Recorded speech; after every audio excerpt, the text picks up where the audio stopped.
नमस्ते दोस्तों। हम सब फ्रीडम यानी आजादी शब्द का इस्तेमाल करते हैं, पर क्या हमने कभी सोचा है कि इसका असली मतलब क्या है? आज हम इसी गहरे सवाल को समझने की कोशिश करेंगे, और वो भी दो बहुत ही कमाल के विचारकों के नजरिए से, जॉर्ज बर्नार्ड शॉ और जिद्दू कृष्णमूर्ति। तो चलिए एक बहुत ही सीधे से सवाल से शुरू करते हैं। खुद से पूछिए, क्या आप वाकई में आज़ाद हैं? आप शायद सोच रहे होंगे, हाँ बिल्कुल।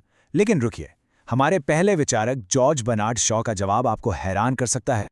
देखिए, शाह तो इस आइडिया को सिरे से ही खारिज कर देते हैं कि कोई इंसान पूरी तरह से आज़ाद हो सकता है। वो कहते हैं कि ऐसा कोई इंसान ना तो है और ना ही कभी हो सकता है। क्यों? क्योंकि हम सब अपनी बेसिक ज़रूरतों के गुलाम हैं।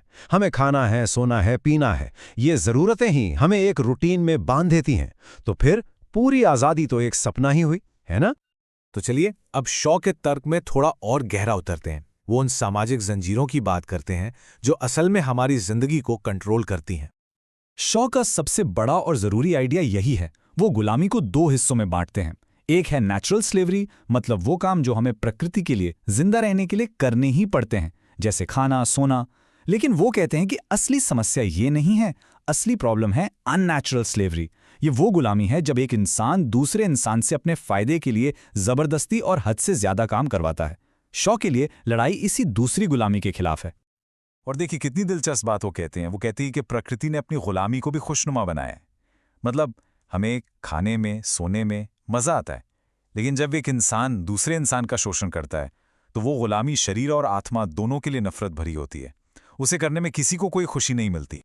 शॉ का तो ये भी दावा है कि सरकारें और जो अमीर मास्टर क्लास है वो हमें सिर्फ आजादी का एक भ्रम देती हैं, एक धोखा। ये जो वोट देने का अधिकार है, चुनाव हैं, देशभक्ति के नारे हैं, अखबार हैं जो हमें बताते हैं कि हम कितने जरूरी हैं। शॉ के मुताबिक ये सब बस तरीके हैं हमें ये महसूस कराने के कि हम आजाद हैं, जबकि हकीकत में हम उन्हीं के गुलाम बने हुए हैं। तो फिर शॉ के हिसाब से आज़ादी है क्या? उनके लिए जवाब बहुत सीधा और प्रैक्टिकल है। फ्रीडम का मतलब है लेजर, यानी फुर्सत। सीधी भाषा में कहें तो आज़ादी का मतलब है कि आपके पास इतना खाली समय हो और इतना पैसा हो कि आप उस समय में वो कर सके जो आप वाकई में करना चाहते हैं। अच्छा, तो ये तो हुई शॉ की बात। अब चलते हैं जे कृष्णमूर्ति के पास। वो हमारा ध्यान समाज की जंजीरों से हटाकर एक ऐसी जेल की तरफ ले जाते हैं जो हमारे बहुत बहुत ज्यादा करीब है, और वो है हमारा अपना दिमाग। कृष्णमूर्ति अपनी बात एक ऐसे सवाल से शुरू करते हैं जो हम सब ने बचपन से सुना है। हमें हमेशा सिखाया जाता है कि अनुशासन से ही आज़ादी मिलती है, पर क्या ये बात सच है? क्या डिसिप्लिन हमें आज़ाद करता है? कृष्णमूर्ति इसका सीधा और सपाट जवाब देते हैं, नहीं। वो कहते हैं कि अनुशासन और स्वतंत्रता तो एक दूसरे के बिल्कुल उलट हैं, कॉन्ट्राडिक्टरी हैं। उनके हिसाब से आप किसी नियम, किसी परंपरा को फॉलो करके आज़ाद हो ही नहीं सकते, क्योंकि वो नियम और परंपराएं खुद एक पिंजरे की तरह हैं। तो कृष्णमूर्ति के अनुसार हम सब एक अनदेखी जेल में जी रहे हैं। इस जेल की दीवारें किस चीज से बनी हैं? परंपराओं से, हमारे माँ बाप और टीचर जो कहते हैं उससे, और समाज जैसा चाहता है वैसा बनने की कोशिश से। ये जेल हमें खुद के लिए सोचने ही नहीं देती और हम बस दूसरों की नकल करते रह जाते हैं। तो फिर कृष्णमूर्ति के लिए सच्ची आज़ादी क्या है? उनके लिए फ्रीडम कोई बाहरी चीज नहीं, बल्कि एक अंदरूनी अवस्था है। ये एक जागी हुई इंटेलिजेंस है, एक ऐसी समझ जो किसी डर या परंपरा से बंधी नहीं है। और ये इंटेलिजेंस कैसे जागती है? सवाल पूछने से, हर चीज की गहराई में जाने से, और खुद ये खोजने से कि सच क्या है। तो अब देखिए, हमारे पास आजादी तक पहुंचने के दो बिल्कुल अलग रास्ते आ गए हैं, एक शॉ का और एक कृष्णमूर्ति का।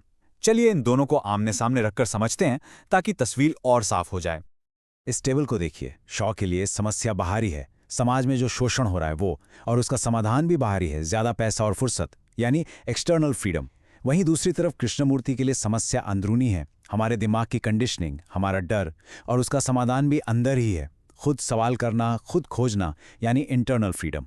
एक बाहरी दुनिया को बदलना चाहता है तो दूसरा हमारी अंदर की दुनिया को। तो अब इन दोनों महान विचारकों को समझने के बाद असली सवाल आप पर आता है। आपके लिए आज़ादी का क्या मतलब है? चलिए इसे एक बहुत ही प्रैक्टिकल सवाल से समझने की कोशिश करते हैं। जरा सोचिए, अगर आपको इन दो में से एक चुनना हो तो आप क्या चुनेंगे? ऑप्शन ए, आप रोज 8 घंटे काम करें और 45 साल की उम्र में रिटायर हो जाएं, या ऑप्शन बी, आप रोज सिर्फ 4 घंटे काम करें पर आपको 70 साल की उम्र तक काम करना पड़े। ये सिर्फ काम का सवाल नहीं है, ये सवाल असल में ये पूछता है कि आप आज़ादी को कैसे देखते हैं। एक ऐसी चीज जो आपको भविष्य में एक इनाम की तरह मिलेगी, या फिर कुछ ऐसा जो आपकी रोज की जिंदगी का हिस्सा होना चाहिए। इस पर जरूर सोचिएगा।